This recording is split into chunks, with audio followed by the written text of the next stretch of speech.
cerpen yang sudah saya buat, saya menceritakan tentang kesenjangan sosial yang terjadi di Jakarta, yaitu antara kota Jakarta pusatnya dengan kampung-kampung yang ada di pinggiran Jakarta. Nah, dalam cerpen ini saya membahas tentang kampung pinggiran Jakarta yang bernama Gemahripa. Nah, Gemahripa ini adalah kampung yang warganya itu cukup harmonis dan mereka kuat kerjasamanya. Namun sebenarnya selokan yang ada di daerah kampung mereka, yang ada di depan pemukiman warga itu sudah tercemar. Jadi banyak dari limbah-limbah itu dibuang di selokan tersebut. Namun kebanyakan dari limbah tersebut itu bukan berasal dari warganya. Karena di sini saya ceritakan bahwa warga itu sangat bertanggung jawab dengan lingkungan mereka, terutama dengan limbah-limbah tersebut. Mereka juga mengadakan recycle, kerja bakti untuk membersihkan lingkungan dan segala macam.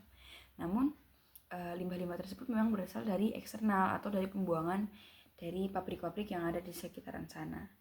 Nah, di sini saya menceritakan tentang Alune, salah satu perempuan atau salah satu gadis yang tinggal di kampung tersebut. Nah, Alune ini tinggal di keluarga yang cukup harmonis dan dia sebenarnya sudah ingin lama pindah dari kampung tersebut. Nah, suatu hari ketika masa liburan sekolahnya, itu dia bertanya kepada ayahnya, kenapa kok kita sebagai warga desa tuh harus, sebagai warga kampung harus bertanggung jawab atas limbah-limbah yang sebenarnya bukan hasil yang bukan sesuatu yang mereka hasilkan. Karena mereka harus membersihkan, melakukan recycle dan bertanggung jawab atas limbah tersebut. Nah, namun di sini ayahnya justru membahas tentang pertanggungjawaban perusahaan terhadap pengelolaan limbah. Jadi kebijakan pengelolaan limbah gitu. Nah, di sini si Alune ini justru malah jadi lebih bingung lagi karena ayahnya tidak menjawab pertanyaan secara gamblang. Nah, Alune juga sudah memaksa ayahnya untuk ayo ayah, kita pindah saja sekeluarga, untuk apa sih tinggal di kampung ini lagi gitu. Tapi ayahnya tidak mau. Nah, di sini nanti akan menimbulkan perdebatan kecil antara ayahnya dan Alune. Nah, di sini tokoh ibu Alune menjadi seseorang yang bisa memberikan pandangan yang jelas kepada Alune, penjelasan yang jelas ketimbang ayahnya yang lebih filosofis. Dan Alune cenderung jarang paham jika dijelaskan oleh ayahnya. Nah, kemudian cerita beralih ke masa Alune ketika dia sudah berangkat sekolah. Nah, saya coba menceritakan bahwa selama liburan sekolah itu karena ayah dan ibunya membahas tentang kebijakan pengelolaan limbah, Alune juga jadi penasaran dan dia mencari tahu. Nah, ketika Alune sudah mulai sekolah, di sekolah ini dia punya sahabat yang bernama Natarina atau Nata. Nah, Nata ini orangnya setia sekali dan dia mendengarkan semua cerita Alune tentang keluhannya tinggal di kampung yang kumuh tersebut. Karena emang kampungnya ini sangat kumuh dan sampai saya menceritakan bahwa kampungnya ini sampai banyak lalat bertebangan di kampung ini karena baunya juga tidak sedap. Nah, kemudian Nata mendengarkan cerita-cerita Alune ini dengan bijak ya. Namun sebenarnya Nata juga tidak bisa melakukan apapun. Nah, Nata ini latar belakang keluarganya memang cukup mampu karena ayahnya saja sampai menawarkan beasiswa kepada Alune untuk sekolah di luar kota. Namun Alune di sini posisinya dia masih bingung untuk menerima beasiswa tersebut atau tidak. Nah, kemudian pada pembelajaran pertama di sekolah, di hari pertama setelah liburan tersebut, gurunya membahas tentang recycle.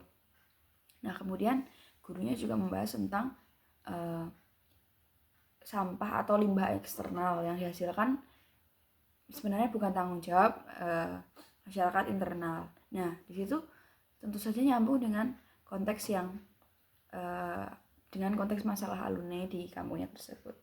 Nah, akhirnya Alune banyak bertanya di situ, banyak bertanya dengan gurunya.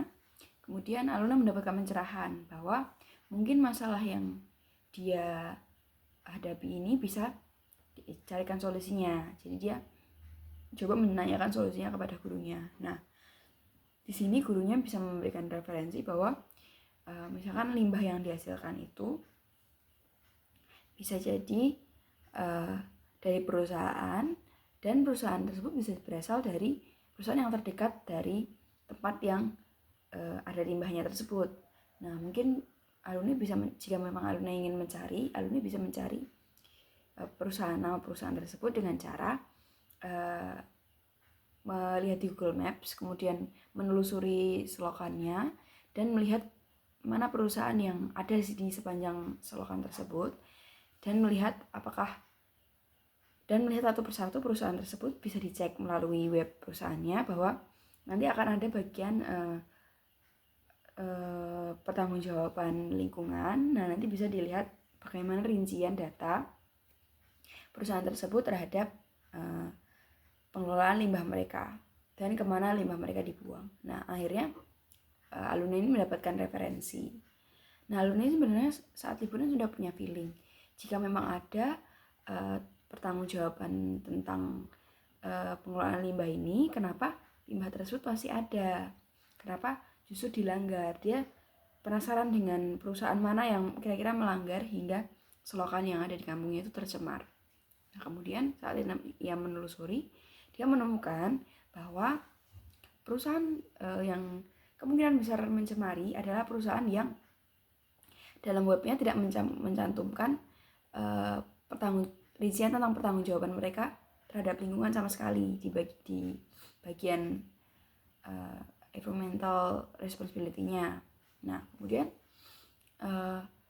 dia menemukan bahwa pemilik dari perusahaan tersebut adalah seseorang dengan marga yang sama dengan Natarina. Di situ dia shock karena ternyata pemilik perusahaannya adalah ayahnya, dan selama ini dia tidak tahu bahwa ayah dari Nata adalah seorang pemilik perusahaan. Nah, kemudian ketika sampai di sekolah, alumni ini marah dengan Nata.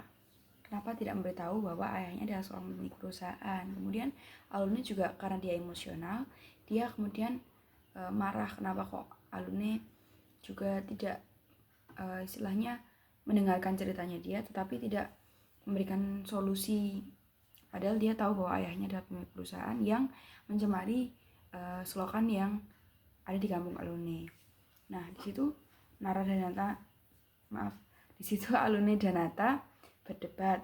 Kemudian akhirnya karena memang di sini Nata adalah orang yang lebih mengalah, Nata akhirnya menerima untuk mau membantu alumni jika memang alumni punya solusi. Kemudian di situ karena alumni sudah memikirkan apa solusinya, dia akhirnya mengajak Nata untuk datang ke rumah untuk mengunjungi Pak RT dari kampung Kemah Ripah tersebut. Nah, kemudian sebenarnya posisinya di sini si Nata tidak tahu kenapa mereka harus mengunjungi Pak RT. Nah, kemudian di rumah Pak RT, alumni mendiskusikan tentang, sebenarnya bukan lebih ke diskusi, alumni langsung menyatakan dengan secara gamblang kenapa kampung mereka masih tetap tercemar, dan Pak RT seperti tidak memberikan solusi apapun selama ini.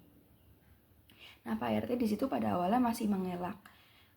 Namun semakin alumni memaksa, akhirnya suatu kebenaran terungkap bahwa sebenarnya Pak RT ini disuap atau istilahnya diberikan uang untuk bisa tutup mulut terhadap kecurangan perusahaan ini dalam melanggar pertanggungjawaban mereka terhadap lingkungan atau terhadap pembuangan limbah ini. Nah, kemudian Pak RT di sini juga secara tidak sadar atau keceplosan dia menyatakan bahwa beberapa dari warga kampung juga tahu mengenai perihal ini dan mereka juga turut disuap oleh perusahaan ini. Jadi intinya adalah seperti masalah yang tertutupi dan tidak diselesaikan karena memang ada intrik uang di dalamnya, intrik kepentingan. Nah, kemudian setelah mengetahui hal tersebut, karena alumni dan Nata sama-sama shock, akhirnya mereka pergi untuk mengunjungi ayah dari alumni dan ibunya. Kemudian mereka mengobrol dan akhirnya menemukan bahwa sebenarnya ayah sudah pernah berusaha untuk mengatasi hal tersebut, namun gagal juga karena ia tahu ada peran uang di dalam, peran kekuasaan di dalam masalah mereka. Nah, akhirnya karena konflik tersebut adalah konflik yang realistis, jadi memang sulit untuk diatasi jika memang bentuknya adalah bukan konflik satu aspek saja, namun beberapa aspek, yaitu ada intrik kepentingan dan ada intrik sosial juga. Nah, jadi kemudian pada akhirnya cerita cerpen yang saya buat hanyalah sampai pada kesadaran bahwa di situ Alune memang sebetulnya tidak ingin pindah dari kampung tersebut. Ia sebenarnya memang cuman hanya ingin menemukan kenapa kok kampungnya bisa tercemar dan kenapa kok pencemaran tersebut masalahnya tidak dapat terselesaikan selama ini. Nah, dan sampai pada kesadaran bahwa dia harus menyuarakan masalah tersebut.